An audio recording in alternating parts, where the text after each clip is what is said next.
ইসলামী bank news top 10। BNP সরকার সব সময় কৃষকের পাশে থাকবে। কৃষক সচ্ছল ও ভালো থাকলে বাংলাদেশের মানুষ ভালো থাকবে বলেছেন প্রধানমন্ত্রী তারেক রহমান। টাঙ্গাইলে কৃষক কার্ড বিতরণ কর্মসূচির উদ্বোধন। পহেলা বৈশাখ উপলক্ষে ঢাকা বিশ্ববিদ্যালয়ের চারুকলা থেকে বের করা হয় শোভাযাত্রা। সন্ত্রাস, জঙ্গিবাদ ও সাম্প্রদায়িকতা রুখতে সাংস্কৃতিক আন্দোলনকে বেগবান করার আহ্বান। বর্ণিল আয়োজনে উদযাপন হচ্ছে পহেলা বৈশাখ। রমনার বটমূলে ছায়ানটের বর্ষবরণ অনুষ্ঠান থেকে ডাক এসেছে সন্ত্রাস, জঙ্গিবাদ ও সাম্প্রদায়িকতা রুখতে সাংস্কৃতিক আন্দোলনকে বেগবান করা।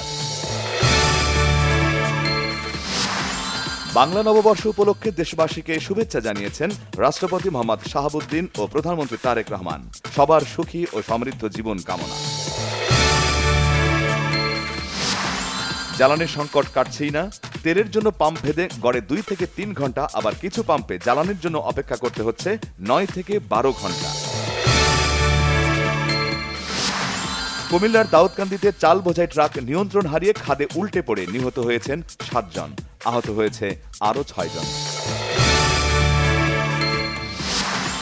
কুষ্টিয়ার দৌলতপুরে পীর শামীম রেজা জাহাঙ্গীর হত্যাকাণ্ডের ঘটনায় অবশেষে ফিলিপনগর গ্রামের বাসিন্দা কাঠমিস্ত্রি রাজীব দফাদারকে প্রধান আসামি করে 4 জনের নাম উল্লেখ আর অজ্ঞাতনামা 200 জনকে আসামি করে মামলা দায়ের।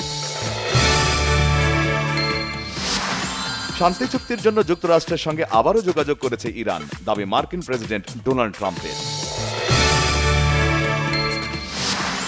হরমুজ প্রণালীতে দেয়া অবরোধ ভাঙার চেষ্টা করলে ইরানের দ্রুতগামী জাহাজগুলো ডুবিয়ে দেওয়া হবে হুঁশিয়ারি ট্রাম্পের। নৌ অবরোধে যোগ দিচ্ছে না ন্যাটো ও যুক্তরাজ্য। চ্যাম্পিয়ন্স লিগে আজ বাংলাদেশ সময় রাত 1টায় প্রথম 2 দলের সেমিফাইনাল ভাগ্য পরীক্ষা। কোয়ার্টার ফাইনালে মুখোমুখি হবে অ্যাথলেটিকো মাদ্রিদ ও বার্সেলোনা এবং লিভারপুল ও পিএসজি।